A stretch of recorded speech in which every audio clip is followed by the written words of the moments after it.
nama saya Heriko Winner. Setelah syahadat, Pak Kiai berikan saya nama Abdurrahman. Jadi Heriko Winner Abdurrahman Sitepu. Saya dari dulunya memang sering disapa Romo gitu ya, karena Romo itu kan artinya bapak gitu ya.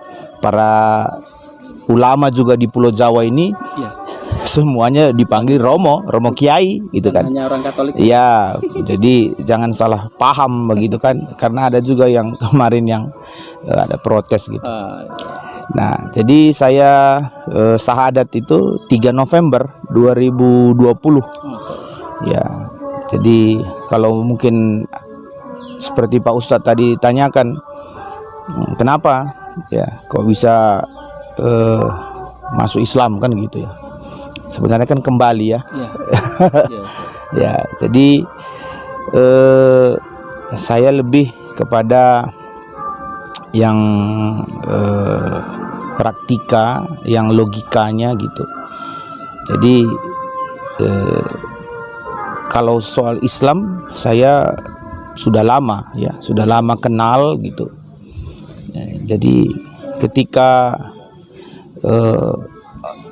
doktrin ya Allah menjadi manusia itu, jadi hal yang mendasar sebenarnya itu gitu ya. Ya, karena kan Allah Tuhan itu kan sang pencipta, ya gitu. Jadi bagaimana mungkin ya yang dinamakan Allah Tuhan sang pencipta itu kok bisa jadi Tuhan lahir kan gitu ya. Jadi itulah hal yang mendasar. Berarti intinya kan bahwa la ilaha illallah gitu kan, tiada Tuhan selain Allah gitu. Bahwa Allah itu, Tuhan itu satu gitu. Ya itu masih banyak sih yang lain gitu, tapi yang hal-hal yang mendasar itu dia gitu. Itu yang membuat saya sudah bulat berkeyakinan bahwa Allah itu, Tuhan itu satu. Apa dulu pernah jadi pendeta, Romo? Saya pendeta di Sinode Gereja Kristen Setia Indonesia. Berapa tahun? Tahbisan 2011. Sebelum itu saya majelis di Gereja Batak Karo Protestan juga. Jadi di pelayanan gereja saya dari 2007. Jadi 2007 ke 2020 kurang lebih 13 tahun ya. Di daerah mana itu? Kalau dulu di majelisnya 2007 itu sampai 2009 atau 2010 itu di daerah Minas ya, di Riau. Oh, Riau. Ya, dan juga saya terakhir pendeta di Riau. Gitu. Apakah sebelumnya Romo melakukan kajian sendiri atau ada teman untuk diajak dialog, teman muslim misalnya? Dari awal-awal enggak ada gitu. Hanya saja ketika mau syahadat itu ada beberapa waktu kita sharing ya ke beberapa kiai, beberapa ustadz gitu. Itu saja. Kalau ya selainnya otodidak. Oh, berarti Romo ini mempelajari sendiri, memperdalam Alkitab, ternyata semakin diperdalam, ternyata imannya bukan semakin kuat, ternyata semakin goncang. Ya, apa yang buat iman goncang ini? Mungkin ada di ayat yang lebih membuat Romo yakin bahwa saya ini harus begini. Saya sampai sekarang juga beriman kepada yang namanya Yesus, ataupun ada yang menyebut sebagai Isa Al-Masih, karena apa yang disampaikan itu kan, apa yang diajarkan itu berupa keteladanan. Tauhid juga. Iya, tauhid gitu. Nah, jadi makanya kalaupun misalnya Ustadz tadi bilang apa membuat sepertinya tergoncang atau ya ketahuidan itu. Ya, bahwa Allah itu satu, esa.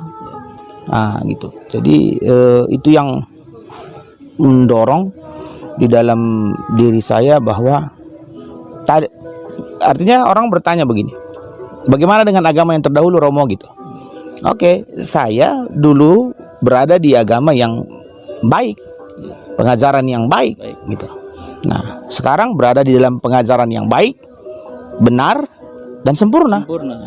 Nah, begitu. Jadi ketika misalnya versi kita Muslim, ada orang yang masuk dari agama non Muslim masuk ke Muslim, itu kan mendapat hidayah. Gitu ya. Nah, jadi saya rasa tidak perlu ada sepertinya dipersoalkan atau apa ya. Kalau memang dia mendapat hidayah, monggo silakan imani yang sudah diyakini itu.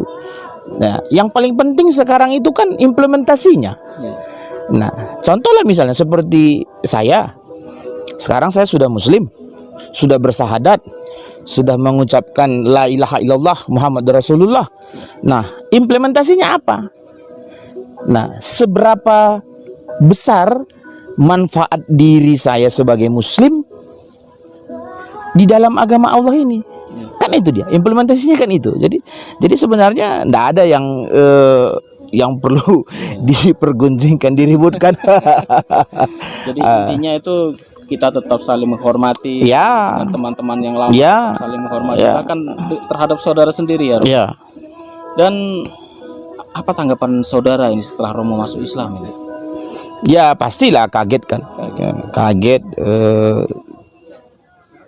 Cuman kan kita kan memang berada di negara yang demokrasi kan, dan bagi di keluarga kami juga itu ya demokrasi ya. Kalau memang itu sudah pilihan ya jalani begitu.